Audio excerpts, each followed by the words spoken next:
Hello and welcome to the third video of visual development series.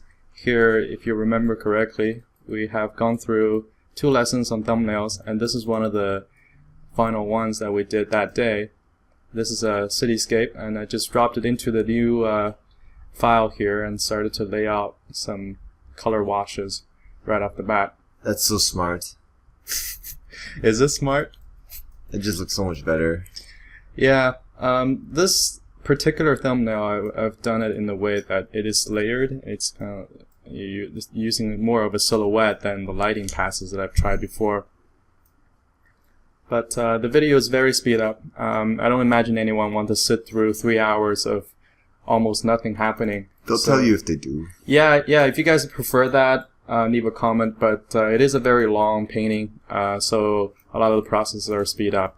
I just wanted to get to the gist of it, where I can show you all the processes without slowing down.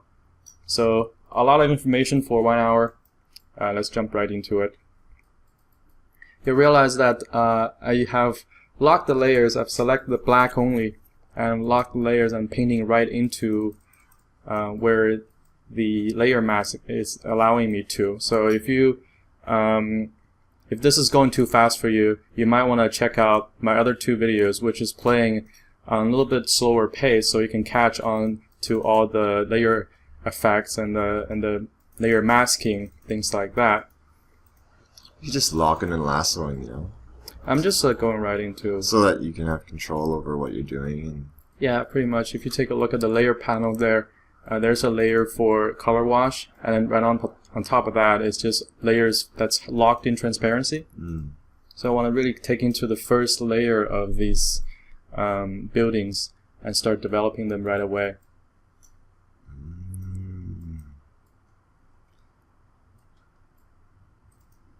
Is it all in your head now, or are you still trying to discover it at this point? There's going to be a lot of discovery, I imagine. Let me see. Because right now it looks like a harbor city, where the bottom looks like water or something. Still struggling to get like a light direction. Everyone does the discovery thing, even like the best artists. Discovery? Like, yeah, almost a lot of them. Like, I don't know many that have this finished idea in their brains. Right off the bat. Then it kind of just means that you've made all the decisions before you even started the painting. It's kind of difficult. You know, sometimes you get more inspired and then you have a very clear idea of what you want to paint. Other times you're just you're not as inspired. And if I were to take a moment to talk about inspiration, you know, if you're a professional artist and you wait for inspiration every time before you paint something, you might starve to death. Because inspiration is something that you have to look for. It's not something that just comes once in a while and then you paint. It's that's sort of an amateur mistake, is to wait for things to happen. Sometimes you're just gonna go into it and look for it. Look at these perspective. I saw a perspective grid, nice and early. Yeah, I was trying to get away from just the layered feel. It's kind of like a paper cutout if I just go through that. So leading something into the depth of field, and I gave that pulled away feel. I really like the silhouettes in the back right now. The background ones. Yeah, kind of like highways of some nature. A little negative space.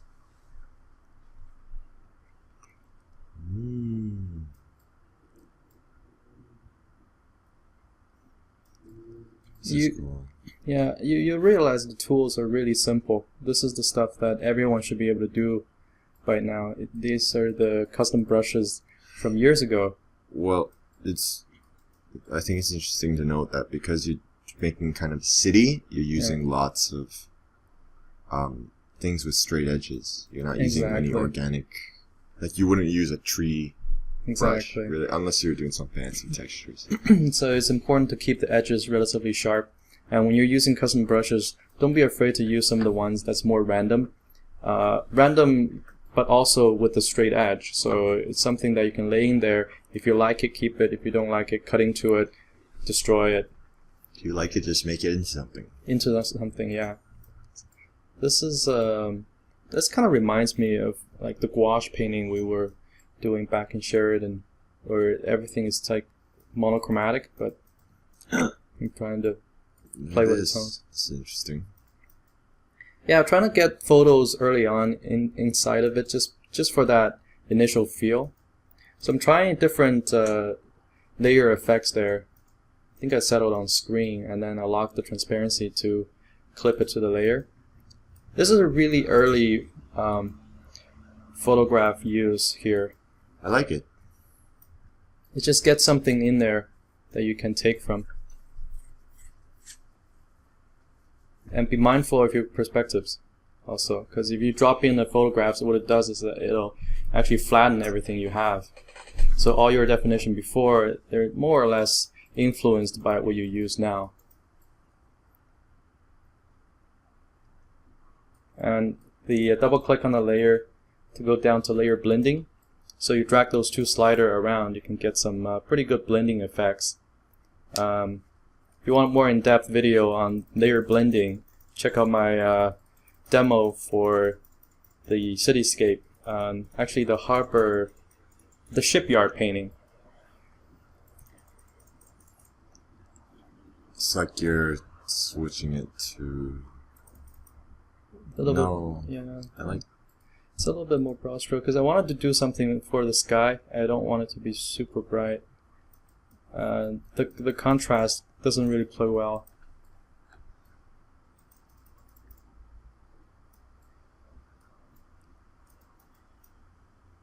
This is when I'm realizing the scale is really off.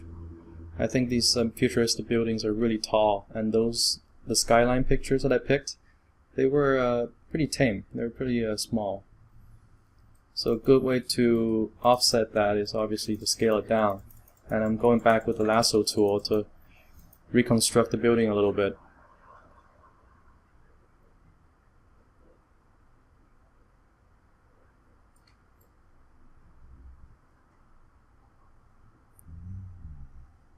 So just little by little, I'm adding information on top of what I already have. Keep in mind not to destroy anything that I like. You're gonna add a car, Frank? Eventually. When's the car coming? Very late. Here you go. Oh. So now I like the convergent perspective lines, things like that. But I really have to pull out the buildings first. Ugh, it looks muddy at this point. Yeah.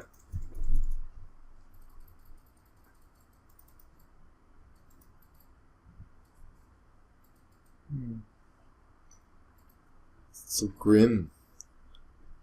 Very desaturated. It's gonna stay here for a while, being all desaturated. This is where I do most of the construction work.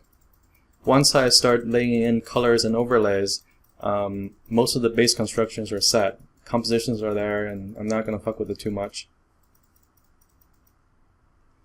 But if I want to add a bridge, I want to add buildings, now is the time to do it. Because everything's already flat colored.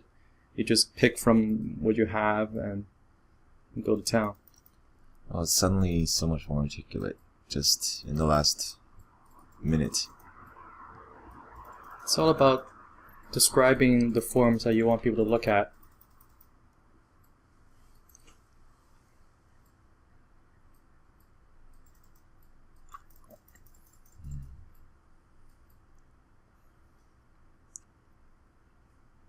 Still trying to put the dark building silhouette against the brighter background sky. I have to do something about the other buildings. Because it looks like right now there's just two buildings poking out. But in reality, I want there to be a lot more happening in the back. But also I want the buildings to sort of make sense. You can get away with a lot of different shapes when you're painting sci-fi. But if you can somehow tell a story with your building design, it will be a little bit better.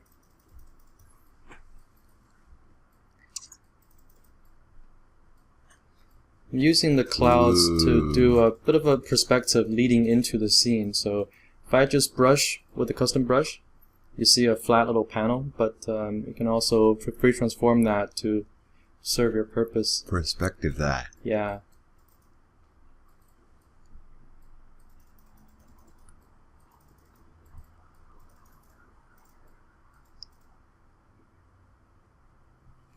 Moving all around the painting, eh? Yeah, I don't really zoom in, especially not now. So everything that I add in this part of the painting, I'll take a look at the other side just to make sure things are balanced out. Developing the whole painting at once.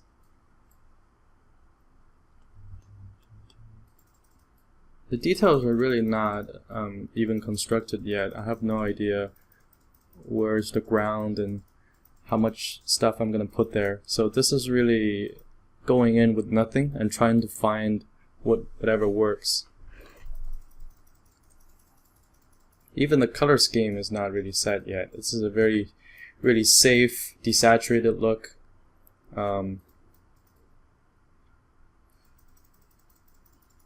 Once the shapes are passable in your eyes, then you start doing the fun color stuff, right? Right. It's so hard to have the patience to get there, but if the shapes are fun... Yeah, I think just doing things separately helps your brain to think about things a little bit more analytically. Oh yeah, you're right. Because doing the shapes and the color and all that at once... Yeah, you're trying to do everything at once and it gets really demanding. Yeah. Unless you're really used to doing something like that. For this painting, I haven't painted a sci-fi, kind of like cyberpunk cityscape for a while, so I don't really know what I want. I don't even have the shape languages that I need, so it's useful to look for a lot of references and things you like and start pulling from them. For this one, I'm exploring a little bit more. So it's important to keep it really loose. And it's always a good idea to keep it loose because you can always pull and push and pull from that, from your ideas. If something doesn't work, just kill it and then do something else.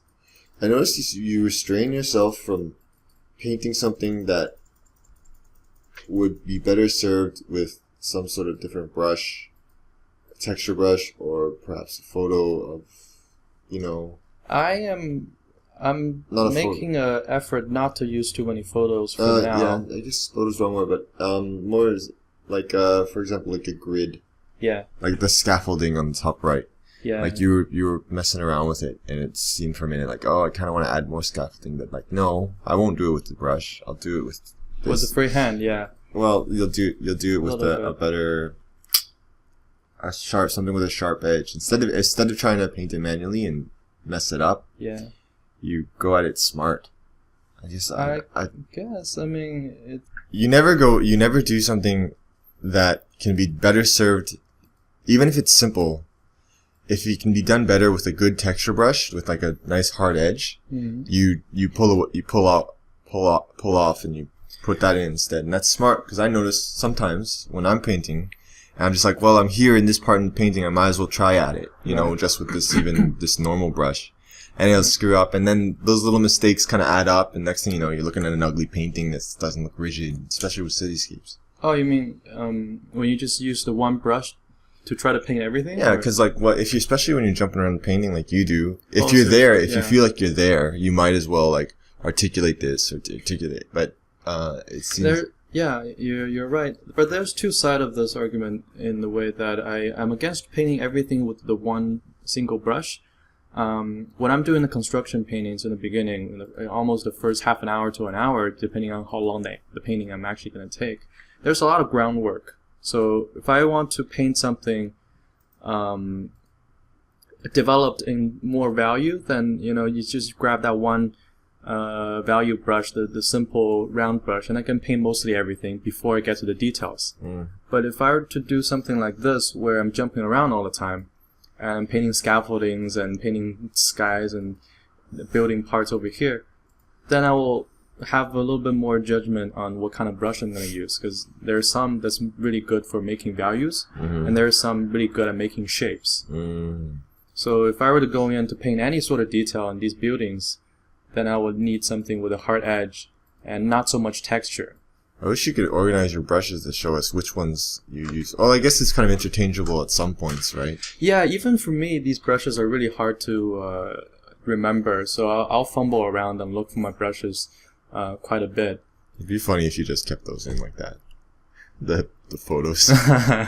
Yeah. Well, it's done. Yeah. This process is a little bit different from my other two paintings. One of them I did before where I used no painting at all, no photos at all, and the other one I started adding them in towards the end. This is an example where I'm starting to use photos very early on, very early game, where they're actually helping me to make decisions as where the painting is going to go. Because I know there's not enough shade in the back, and I want some kind of information to not only help me decide where the perspective is, but also something that's just going to fill the information in. Lots of buildings, lots of windows, lots of everything, and I start painting over top of it. That you just there. That's nice. So I'm dropping in that side of the photo there, and I realize I don't keep my layers very clean, so I have to put it on top and then start erasing into it. Eraser is also a brush. It's really like an add or subtraction. Eraser is just a subtraction brush. So really use that and assign like a texture brush to it. Do all sort of work in that regard. Going back to the brushes, actually, I don't really keep track of everything. I have a base selection of brushes that I always go back to, and then I will start trying all sorts of different artists' brushes, and they'll start adding up to like the bottom of my brush palette, and there's going to be a lot of them. So digging through that is kind of a part-time painting work. Eventually I find a few that I like, and I'll keep going back to them. But you're never going to use the 100% of your whole brush palette for any given painting. You're always picking and choosing. Some are going to be better.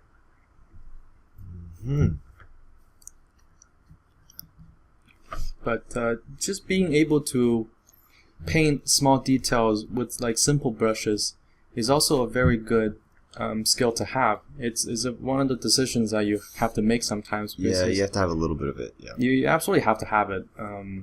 If you can't paint a freehand, then I don't think you really deserve to use the custom brushes, because yeah, that's true. It's a good point. It's just after you've gotten used to the custom brushes, and you realize that other people are using them too.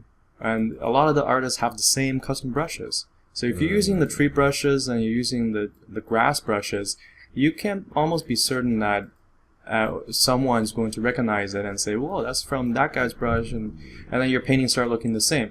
So especially when you do a speed painting and you're capping it like to an hour point and you're just doing a development, it's fine, but until you call it your own piece and you realize you're using everyone else's brushes to do your details, it's gonna look kind of similar to everyone else's. You're gonna lose that flair of your own identity.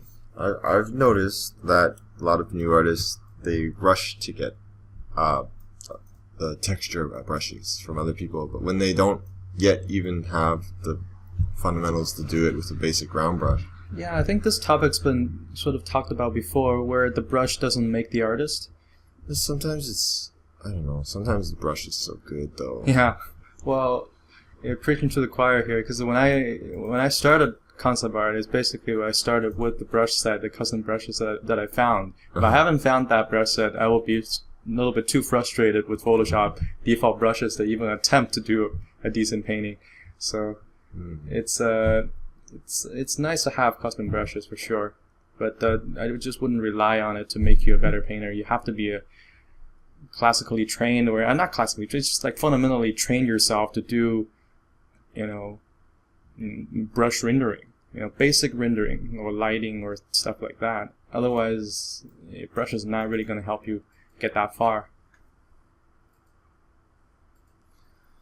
What does help you get far, Frank? Painting rocks? Painting spears? What is spears? Spheres? Spheres. Spears? What about spears? What about spears? Doing studies, I find, is pretty good. The way I used to do studies is I find something I really like. I find a painting I really like, but I don't copy it exactly. I copy certain part of it. Like, yeah. You do something really similar to that, but only in one way, in one regard. Maybe the composition and everything else is different. Oh, that's interesting. And then you like the color of this painting, and you're gonna steal exactly the color from this, but paint your own subject. So right? So some people do that, and they're like, okay, I'm gonna do a painting like this painting. Yeah, but then they take on the whole challenge. Yeah. You're saying do that, but just take one thing. Take one thing. It's important because your brain.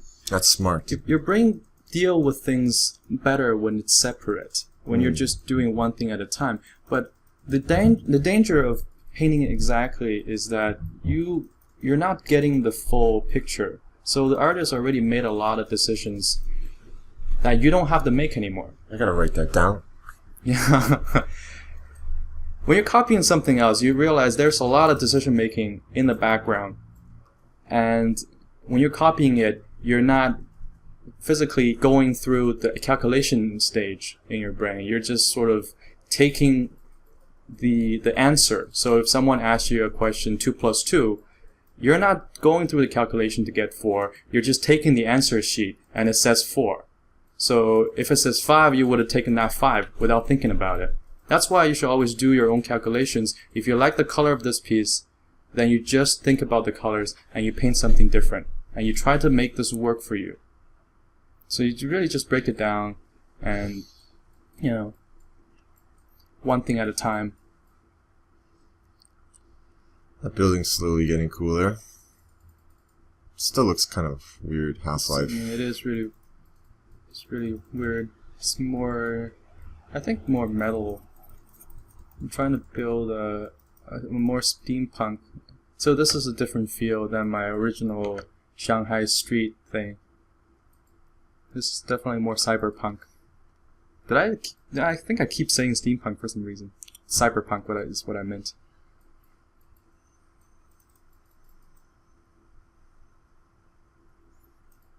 That road. Having things leading to the picture really help push the depth. Ooh. I'm really making some differences there. What is going on? This is where I start changing the color of the whole piece. Start tinting it.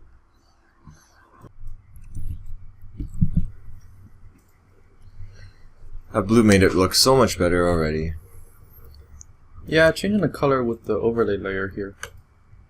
It's more of a overlay wash. What is going on here? Can't make the entire thing even. Orange and blue? Orange and teal, orange and blue. How very complimentary of you. How very sci-fi.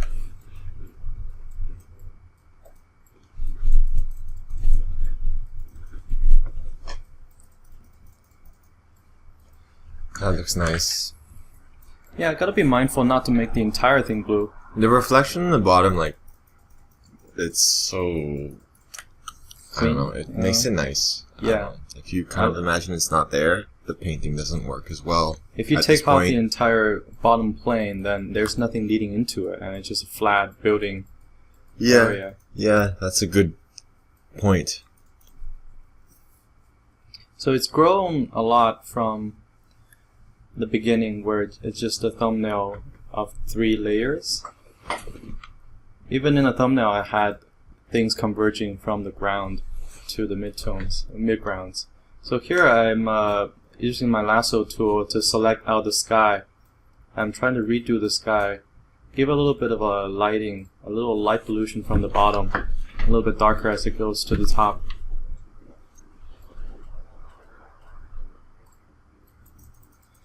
I don't really care what custom brush I use right now, so a lot of the clouds are not looking very, very clean.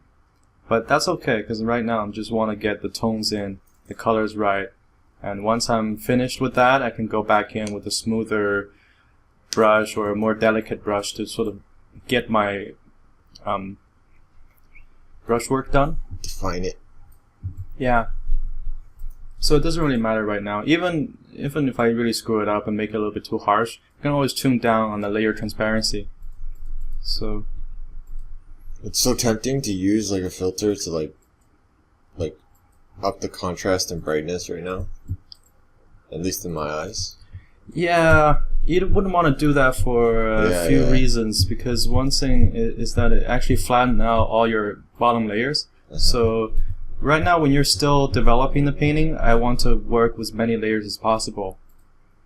When I start changing everything in a whole, then I suddenly lose all that layer information, and you either use a adjustment layer on top, or you just overlays and stuff like that.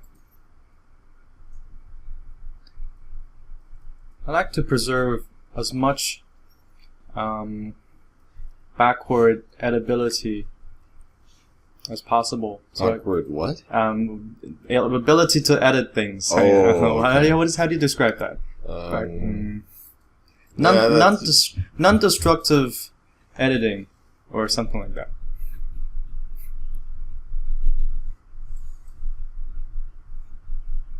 Here's a dome.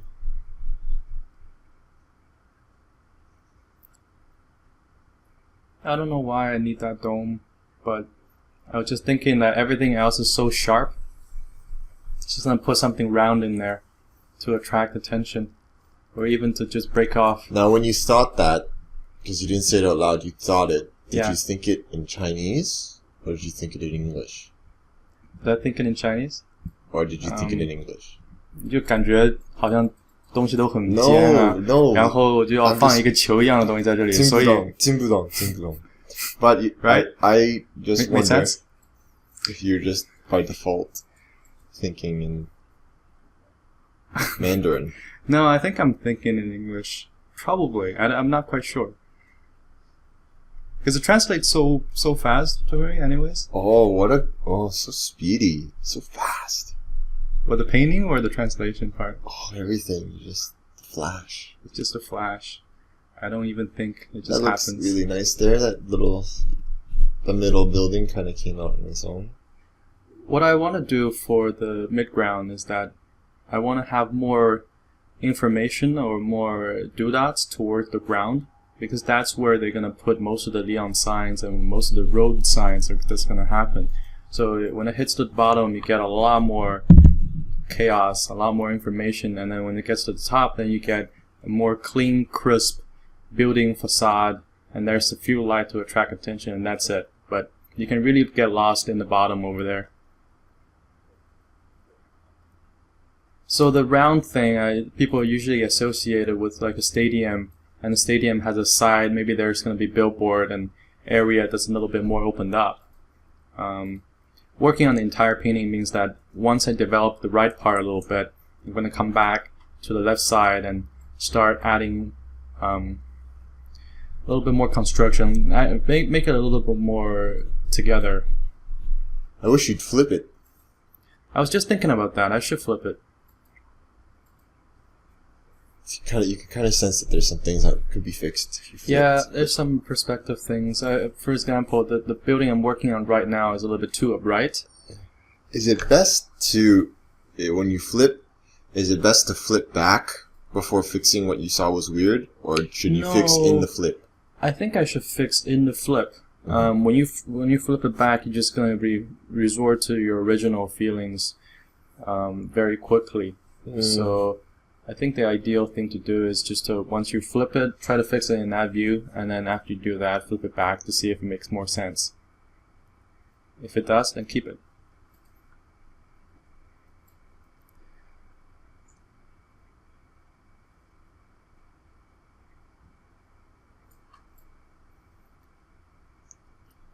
Rendering with very low light, very little direct lighting is a little bit difficult because you're playing with more construction and more texture things rather than just getting that very clear sunlight directions. I guess it can't really be too difficult. It's just a different feeling. You're painting things without light almost, with very little light.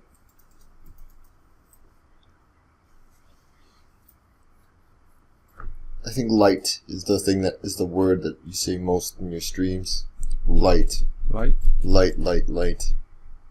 Well, it's the only thing that allows us to see. So every little calculation has to do with light bounce, light bouncing or color of light.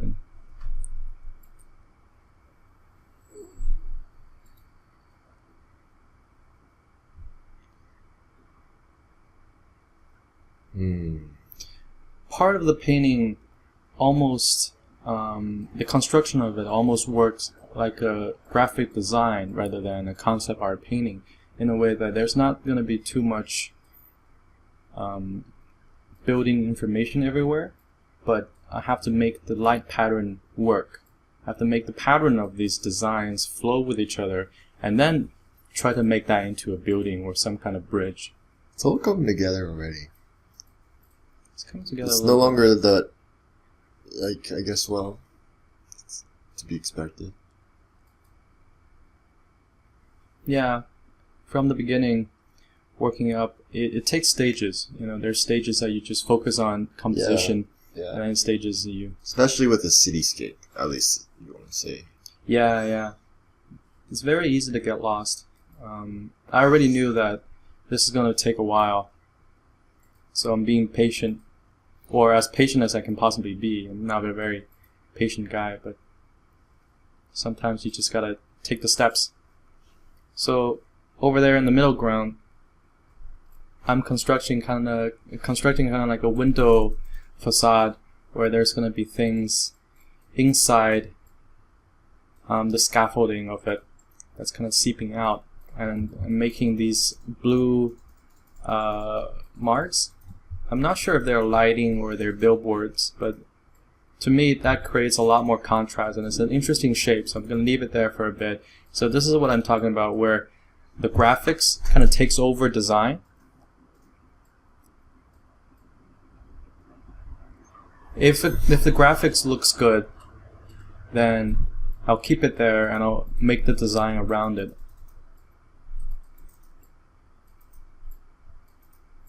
That is how some people paint all the time.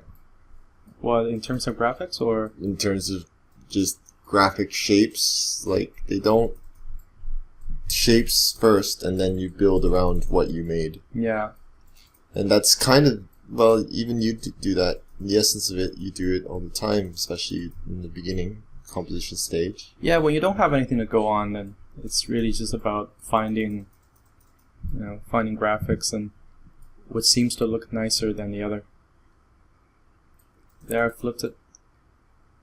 Oh. And I realized that it's really going out of balance because there's nothing on the right here. And it's tons happening to the background to the left. Yeah, it seems like two different paintings. Yeah, they're really not working out. So here, so you make it white and start over. Yeah, so I make it white and start it over really quickly. There, just like flash. That is somehow going to be a car. What's up?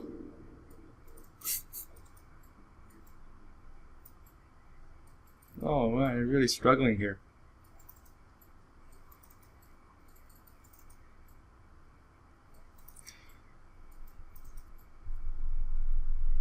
So I haven't really established scales or how the ground is really shaping out to be. So making this car sit well is going to be a little bit of a challenge. Generally, I start with a shape. When you're adding things to already established painting, you generally want to start with something really hard. Hard cut shapes and then paint inside of it. So I started off with the top of the car. I know that it's a sports car looking thing, so it's going to be relatively flat. Give it a little bit of a reflection there. Very sci-fi, very reflective. Looks like your M4. Yeah.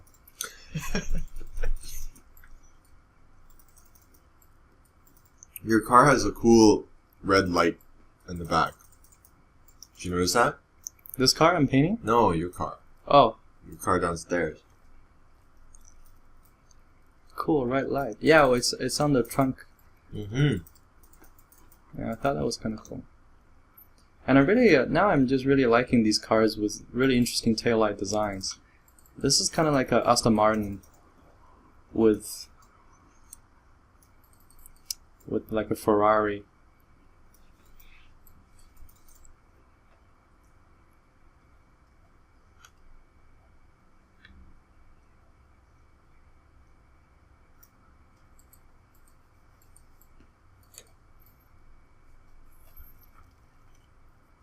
using the lasso tool to finish the car shape, grounding it, making the bottoms, and then a little bit of reflection off the car.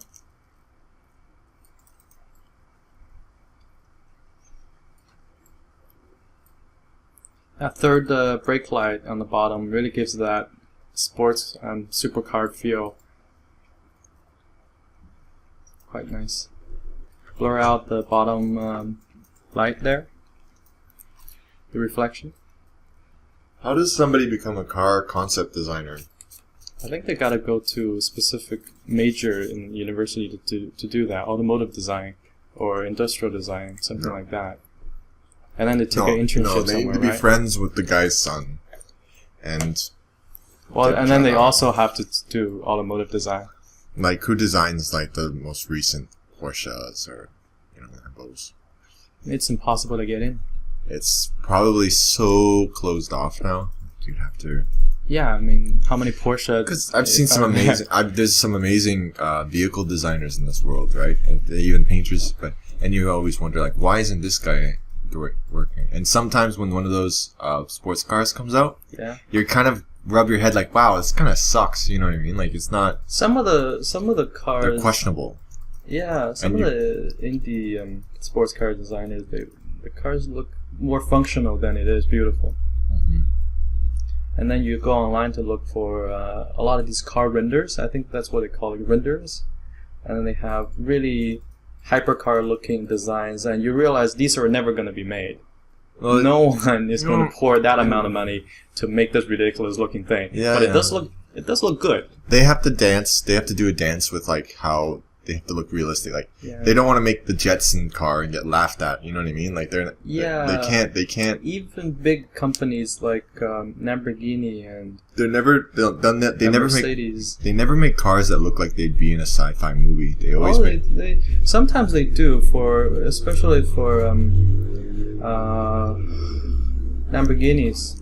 Wow. They're just outrageous people. They made a Egoista, which is a single-seater airplane-looking jet engine-looking thing, and they had labels saying, "Hey, step here," and watch out for like engine Spitfire or something. It's completely ridiculous. I didn't know about that. But I was always thinking about like, the ones that they actually sell. Then the ones that actually sell, they always seem to come out and they look like they look rather tame because they have the fit regulations. They have to be road legal.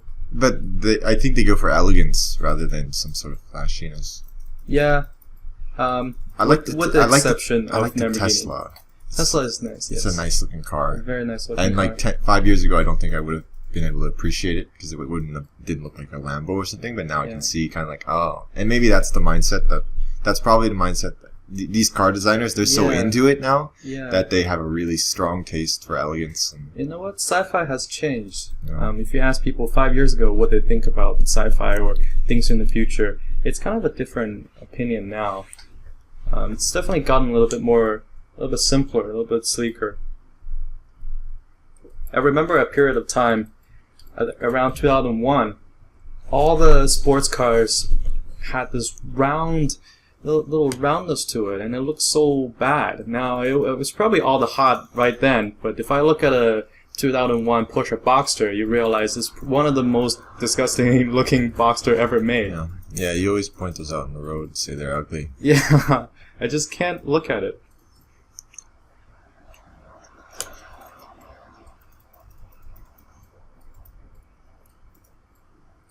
Oh, I like that top. You know a building I liked?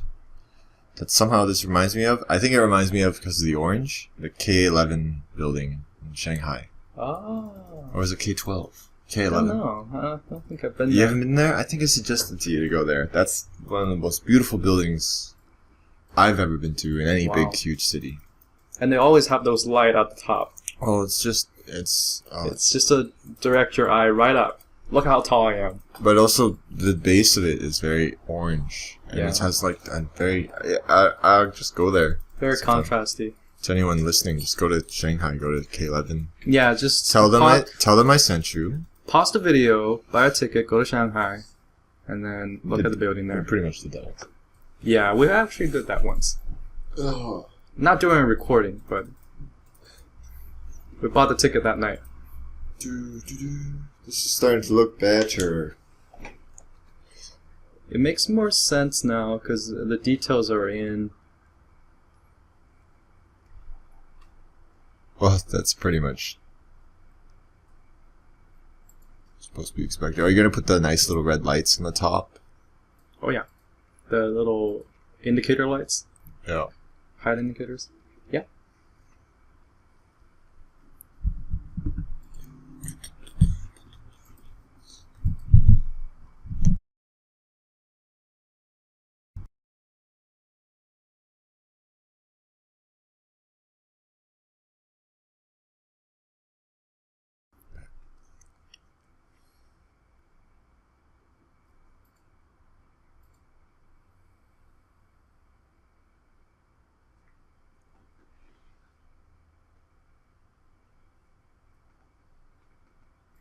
So I want to add a little bit of indication when the corners start turning, arrows and stuff like that, trying to make it a little bit more sense into something that doesn't exist. It looks like the dodo symbol right there. The blue thing in front of the orange. Oh, hey, No, it actually doesn't. that's just It's close. somewhat of a symbol. I don't know what it is. Something to look cool, make no sense. Anything that creates contrast. Ooh, I like what you're doing here. It's going to attract Scaffolding. scaffoldings and lights. So even in the small areas, you can do a lot to indicate depth. So for the scaffoldings, it's very easy to make several layers of them, have light peeking through the bottoms. Oh, yeah, that's smart. Because you don't want it just surface to surface. You want a little bit of a layering happening. Even in the building here that I'm working on, there's a scaffolding, there's lighting side.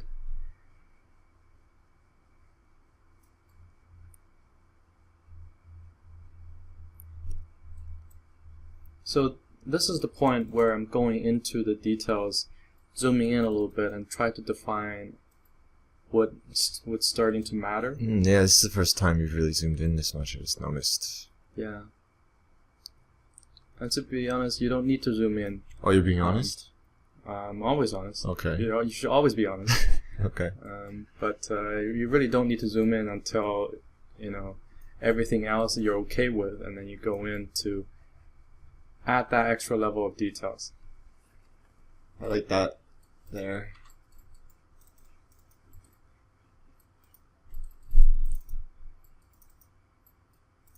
Give it a flat top like a kind of disc. In the way I'm thinking that helicopters or VTOLs can land on the top of the buildings.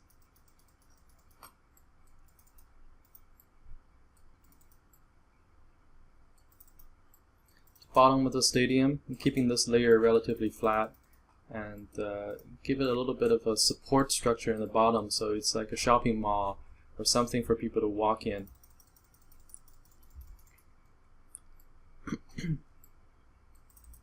When you're painting something like this, you can take advantage of the light patterning to tell a story, to tell where the structure is going. So, like on the sphere here, just use that light pattern to describe a little bit of a form.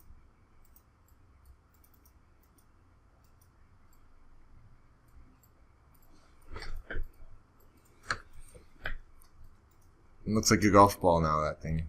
Yeah.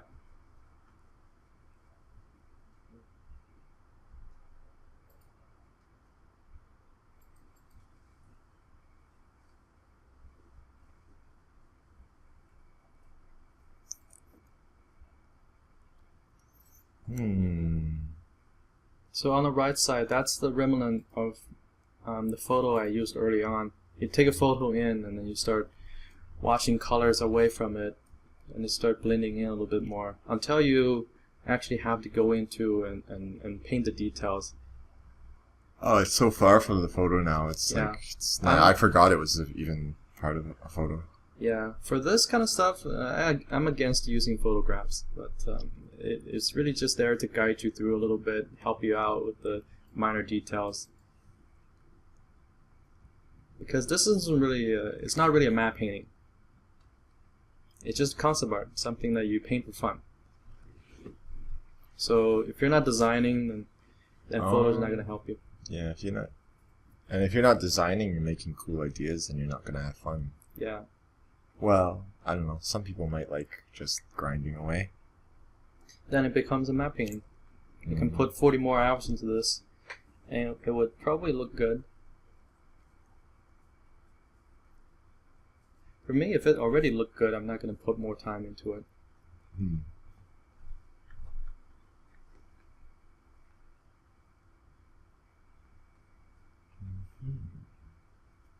Ooh, some nice glowy stuff going on now. Bring out the contrast for the big building there, the hero building. And this is where I select the entire screen and start to play around with. I like that, actually. With the reflections, right? I don't know if you keep that, but I like that. It just obviously it's a little bit strong. But yeah.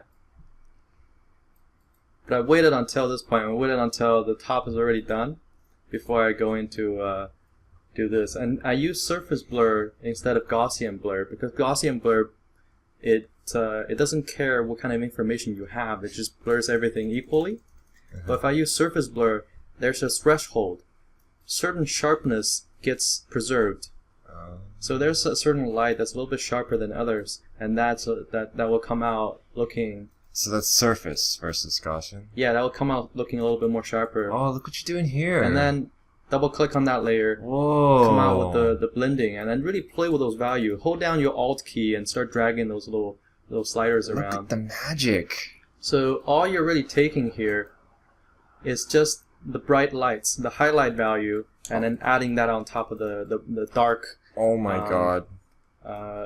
What's it called? The darkness of the road that you have down there. Shorten this video to 3 minutes and just show that. Just show that was a treat. So after I do all of that, then it's just motion blur it vertically. No. Just to get right, just get that reflection in. It looks really cool. No. And this is another trick, go in with some vertical lines, and then warp it, play around with it. It's little cheap tricks for sci-fi paintings. Tricks. In the last 5 minutes, we've just been blitzed with Franks. And I have to wait until the painting is almost finished before I start doing this. Well, yeah. Well, it goes to show. In some ways, I'm not sure how to articulate what I'm saying. I'll just say yeah. Yeah. Yeah. And yeah.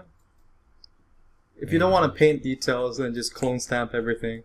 Clone stamp things from where you already have things and make those work. Make those information work for you. Opening up some walls. So now it gets to just the really mundane noodling and the detailing stuff. It can go on for hours, really.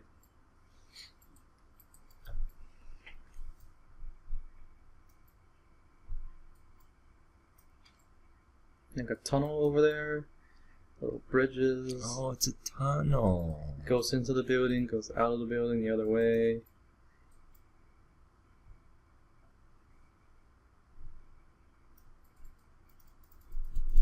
And you realize, before this stage, I've never really given that much thought into how these buildings are going to have these minor details. My brush has never really gotten that small, so I'm always pushing and pulling shapes and values, and those things are going to matter to me. Until now, you go in and you noodle the hell out of it. You know what you do? I noticed the way you noodle, though, is smart. It's because you leave everything cleaner than you found it. You know what I mean? You never go in and make something... Oh, yeah, that's because I start painting way messy. Well, yeah. Everything is just everywhere. But I have the problem, too. Sometimes you go in and go a little crazy and you don't leave it as clean as it was, and then you're going in circles. You'll never even finish ever. Yeah, that's true. It's just a very straightforward tip, just leave it more realized than you found it. Yeah, I like to think this way with detailing is that you're not adding more information. You're cleaning up the information. If you take this mindset into finishing or polishing your painting, then it's literally taking away from the distraction instead of adding more.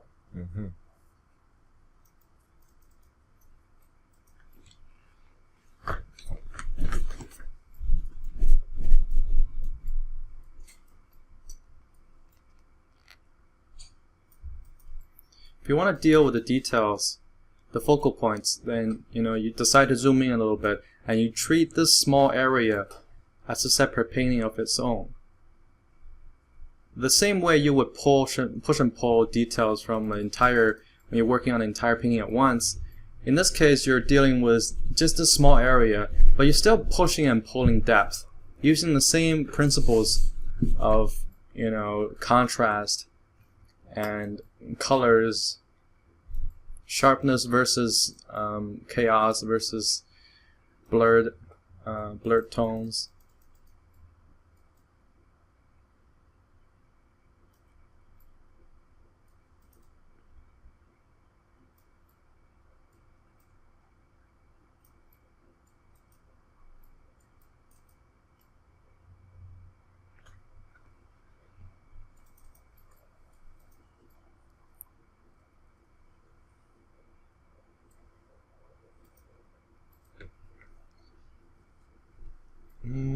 Orange. Now I'm just really using a small brush, cleaning up the focal point there.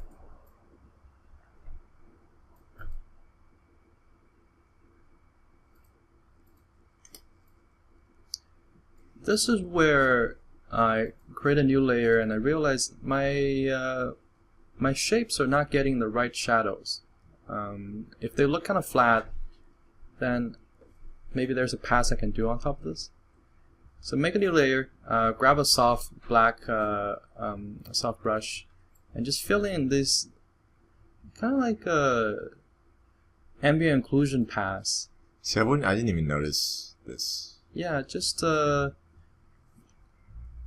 in and start doing a little shadow pass on top of the creases where the buildings meet, where the shadow is supposed to be.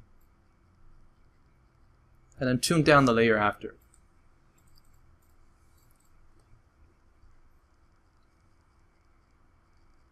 It'll help your eye read the shapes a little bit more.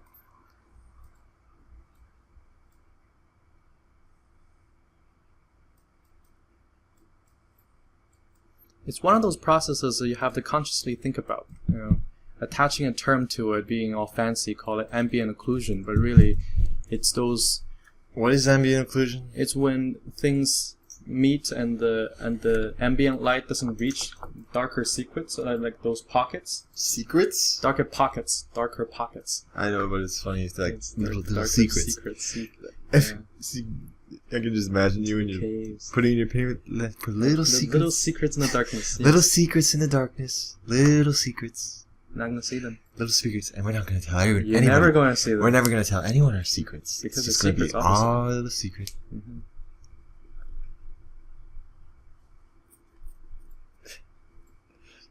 Have you seen the parody of that?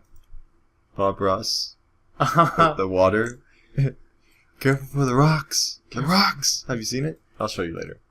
It's funny. Happy clouds guy. So you're still adding in little secrets. Secrets everywhere.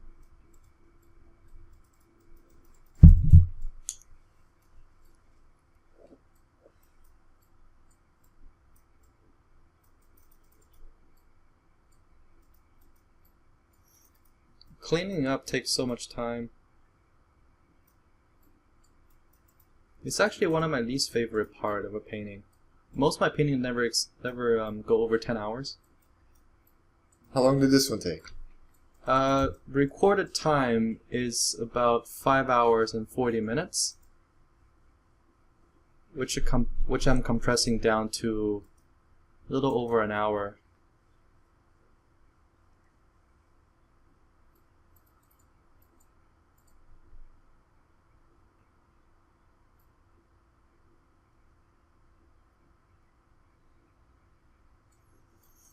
For me, if my painting go over 10 hours, then I start losing things. I'm start losing interest, and all the decisions are mostly either made or they're wrong, and I can't fix it. If I can't fix it in 10 hours, it's probably not worth doing. You should just call it a day and go to the next one.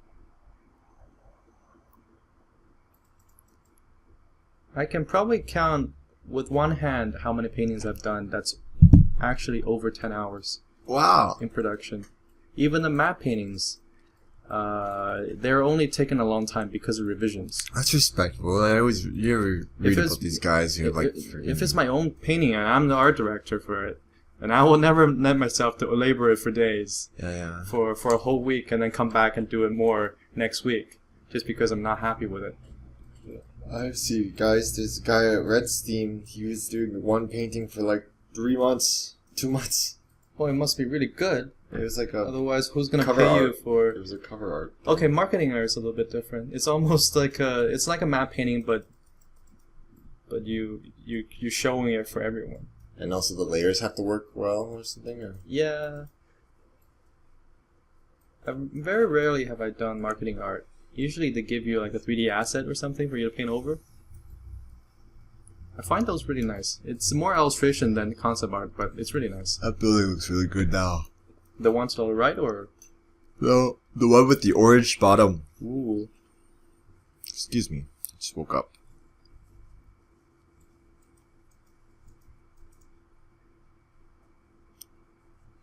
Let's see.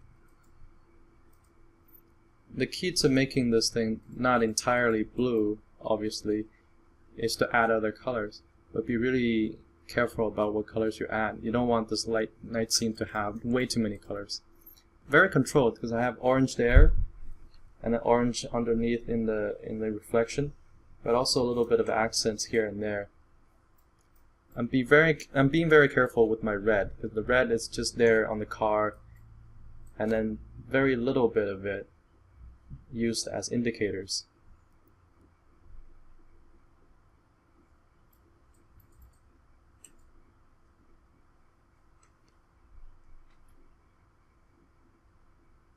If you have too many colors, it will start getting distracting.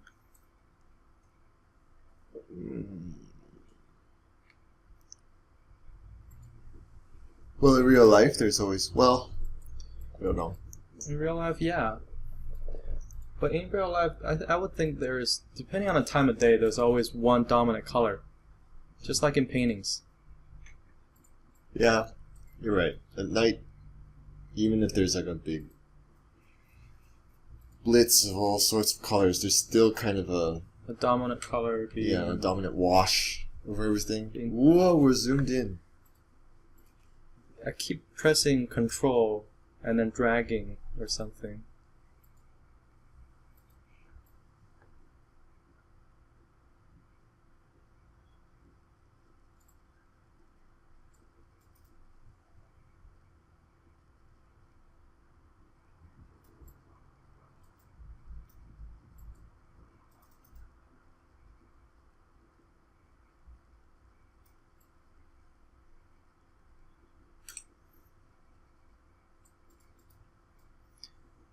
Now I'm just grabbing the highlights and start filling in small areas of bounce light, areas where the light's gonna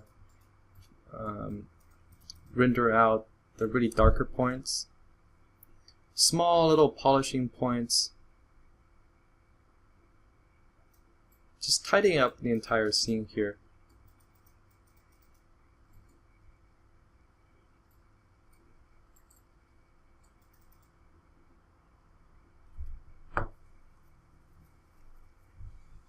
So basically, you're just gonna noodle this to the very end from here. Another and then 10 minutes. And then you'll have another fun post-production stuff, filters and such, sharpening. Yeah, I think at this point, this is just all gonna be noodling and push and pulling small little values up until the very end, where I go in with the color dodge layer and bloom out some lights. Saving till the very end. The very fun Yeah. This is fun though too here. It's fun. You're probably in the zone at this point. You're like in the middle of a playlist, music, and yeah, pretty much. That's the only reason why I record these ahead of time, especially for these really long paintings. And if you're super into it and your music ends, you don't even notice, right? Yeah. I mean, if I'm painting this and I'm talking at the same time, there's going to be a long silence. You're not going to hear anything, and just me noodling for hours. To which point where you will either fast forward it or just close it all together or fall asleep. So I think this way I'm doing this might be helpful for people to just follow along. If you want to just put it on, paint your own stuff and follow along, it'll be a little bit more efficient. I would rather give you an hour of information where you can digest over 5 hours of sporadic talking.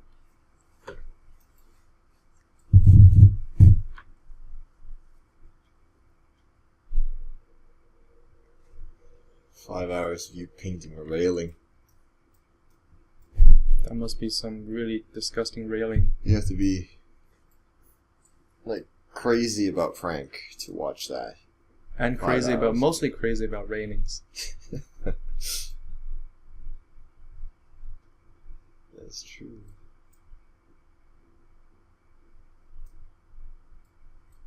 That other building looks good too now. I think I'm at the point where I'm not satisfied with just painting something as a concept anymore. I think I'm every painting I do now, I start to look for more. Like, what do you in mean, terms like of story. context the story? Yeah, like if I just painted this minus the car, Mm-hmm. then it would just be a sci-fi city. It's But, interesting that you think that. I would think that always story is Yeah, important. because for me, this painting to me is like a midnight drive. It's something that I do when I was back in Toronto if I don't feel motivated or something. Because some people go for a run. I go for a run sometimes. But something I do is I go for a drive. And then you put on your music. You don't know where you're going, but you're just driving down the city streets at like 1 o'clock in the morning. And that is a very relaxing thing to do. That's the kind of the reason why I painted this and called it Midnight Drive. I could have came up with a better name, but to me, this is just... Have you ever had art directors who, if you're working a concept, they want to see a little story in your paintings? Or if it's, since it's concept, they might say, nah, just give me the... Hard to say. I don't really remember. It's all a blur. There's gonna be... Well, the story is really the script. If it's movie, then you read the script, and then that's the story. Oh, yeah. Yeah, I wasn't thinking. You're right. They would... they always ask me to put people in it, so I guess there's always gonna be somewhat of a story. People. Yep. People Ooh, some fun stuff going on. recropping the shit. Oh, yeah, and always recrop your paintings. If information outside of your zone are not helping your painting, then just cut it out. And look at your focal points in 2/3, the rule of threes. Put the grid on. See how everything meshes up. If you do your composition early on correctly, then you shouldn't have too much of a problem.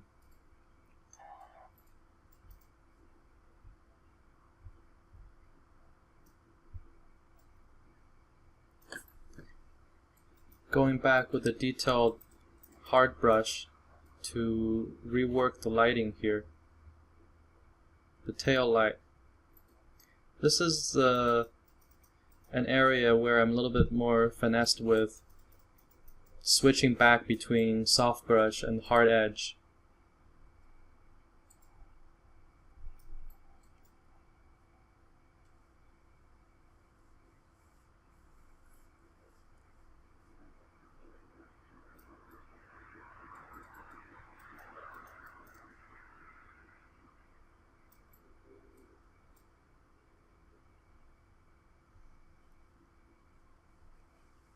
Mm-hmm.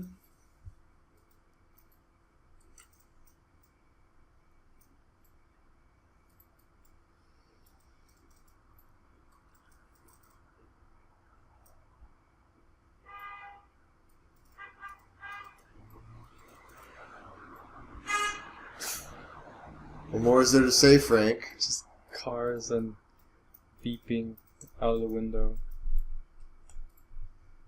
So when I paint cars, I make these car sound effects.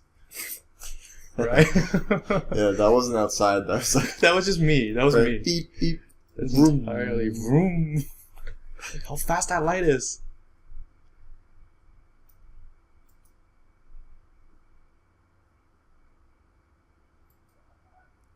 Oh, now we're talking. Blooming that light out. Yeah. Oh, you already going to bloom? I think that's the overlay. I think maybe that's just for the car. You maniac. I'm getting really excited here. I wish you'd fix the reflection. Jeez. It'll be okay. Reflection's not that important. Alright, so already I have a bright part of the painting. Here I'm going back to get some of that light bloomed out. I'm gonna overlay here, picking bright colors, get those skylights out. You take advantage of the overlay layer here. Don't be too heavy-handed, but don't be afraid to pull together your color a little bit more too.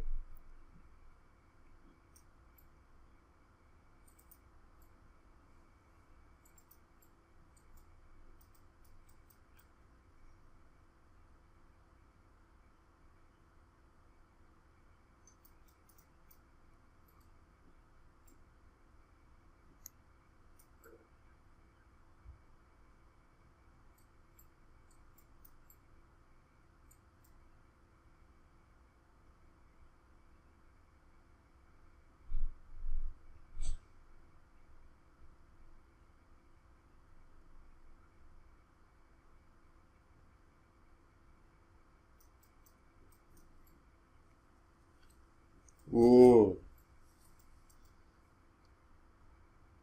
Yeah, I don't think the contrast was separating out the layers enough, so I crop out that area, darken down some parts behind the car, so the car actually comes out forward a little bit more. Just separating out these things. And What a journey this has been.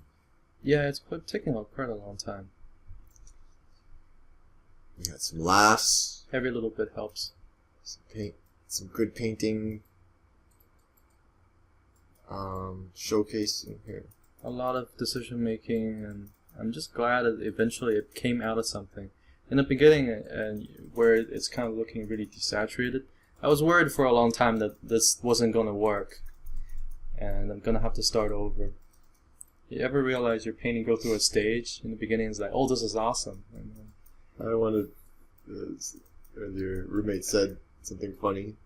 The best kind of the worst kind of feedback. Imagine you were doing this as a concept work, yeah.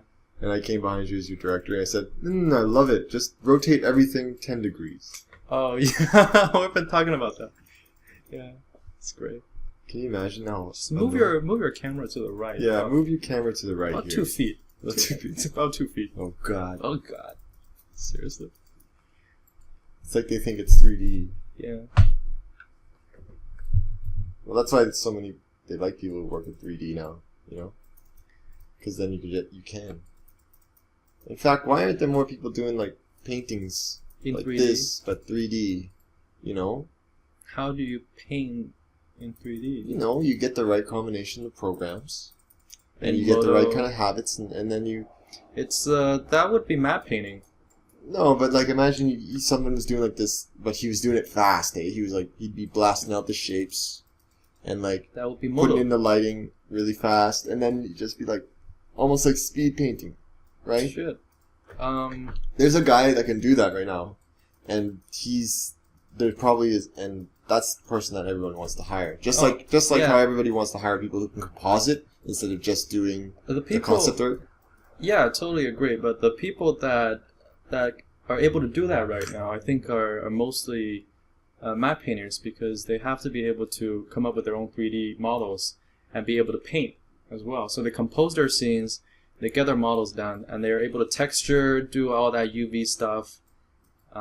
Basically, all the guys that matte paint for companies like post-production company like LIM, and these guys are crazy skilled, and not only can they paint, they can compose their own nuke scenes.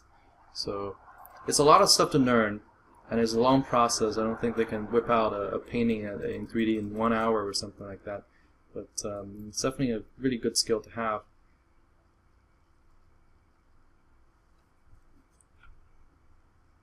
I don't know. Do you think concept art will ever be replaced? No, I don't think so. But I think people are carving their own niches into just what they can do with what tools they have available to them, right? Right. And I think the best people, the people ahead of the curve, the people who are going to get all the jobs in the future, are not going to be people who can just use Photoshop, but they're going to be people who could do Photoshop and also composite it. Can also composite and also like do 3D and lighting. And that's why Valve was ahead of the curve, because Valve was hiring these kinds of people 5 years ago, 6 years ago. All right. Yeah, but All right. but imagine how many courses you have to go through. Though. Being good at everything. A lot of it's just taste. And the rest of it's just reading a bit. So you're good at Photoshop, you're good at ZBrush, you're good at Modo, you're good at Nuke, for God's sakes. If you want to be good at it, these programs are designed to be learned, right? You know what? It's like Dota. Dota's designed to be good at. Technically, it's easy to get good at. It's just your taste, your decision making in terms of Dota. It's what's important. Same with the art. It's like your taste is more important than actual learning in the program. Taste is the most important, yes, because I've seen guys that knew every program and they try really hard, and their stuff just not up to artistic standard. It's difficult, really.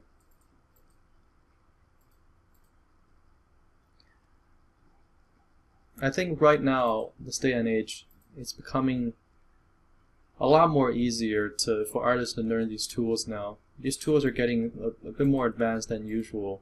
In the beginning, when I was going through Maya, I remember feeling like this is the cockpit of a 747, where you get all these buttons that you have no idea what it does. And now tools are just coming out for it. ZBrush is a great tool, and then there's Modo now and a bunch of other things that just allow you to do so much.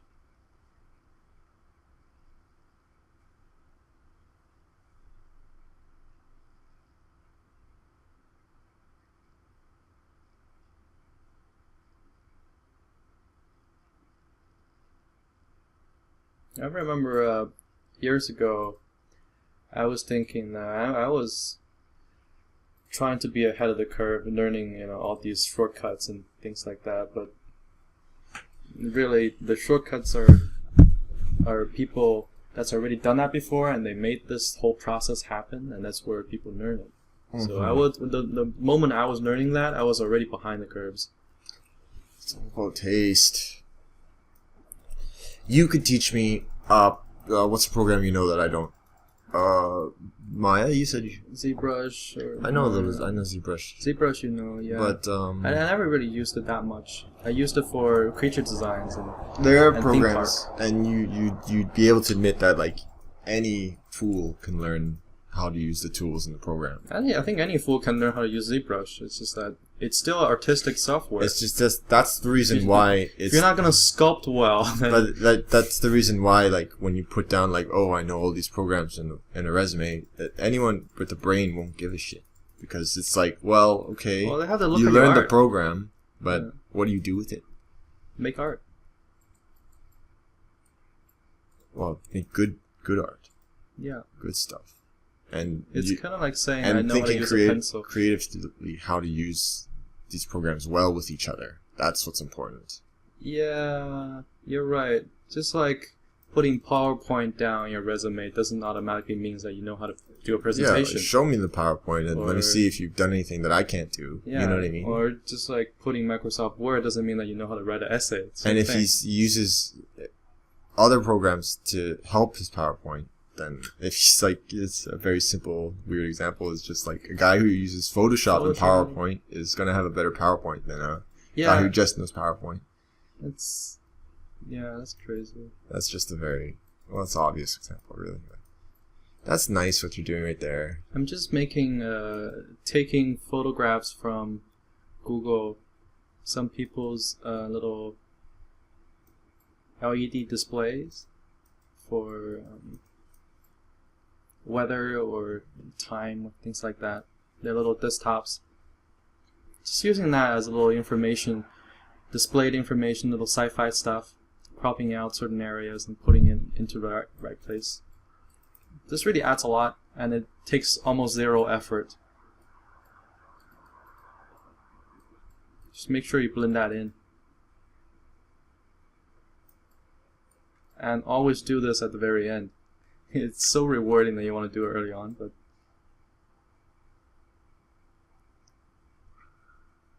yeah. We're getting to the very end of this video. Finally. Had some laughs. We grew up as people. I feel like I'm more mature now. I haven't gone through this. I feel bad for saying that just because someone knows a program doesn't mean anything. It does mean something, you know, to have studied. I think we're just very critical of ourselves, and then in turn we're a little critical of other people. Maybe more so ourselves than others. Yeah. Sometimes I feel like I'm talking out loud to myself. Which is not bad. You should do that. That's the funnest part happens right here. You boom out all the light. You go in with the overlays and start to look at the glows. Look at all that glow. It hurts my eyes.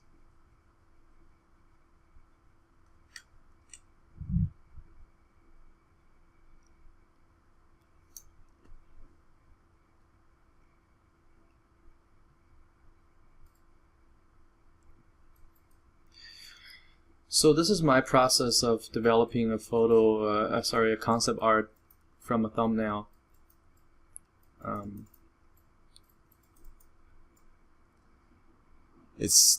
can kind of see that there's no real secret. You really grind at it. There's no secret. Go through the same development process. 5-hour painting, you said, yeah? That's pretty respectable. I think about 5 hours, maybe 30 minutes.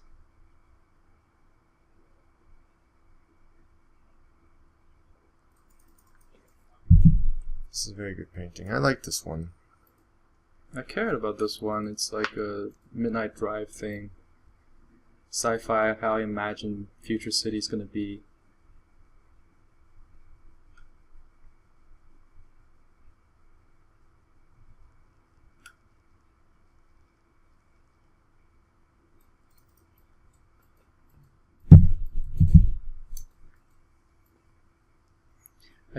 I tried to change my subject a little bit, so I think I've done 2 or 3 sci-fi now. I think next one I'm gonna do is maybe a little bit more nature-y, a little bit more organic.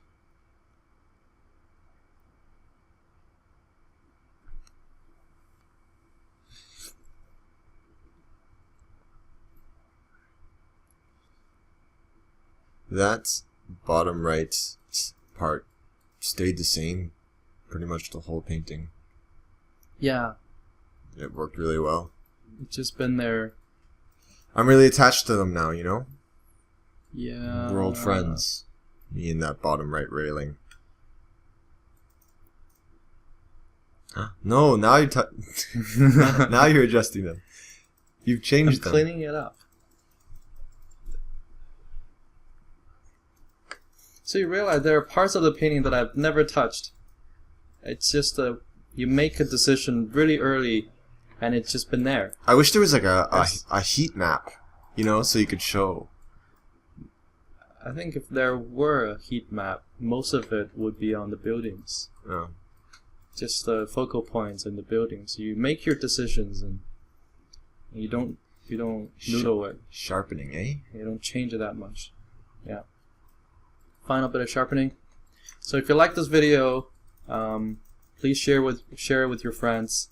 Tell them to watch it and give me some feedbacks. So tell me what you like about it, what you don't like about it, what you'd like to see later on in my other videos. And this is Frank with my roommate. We're out.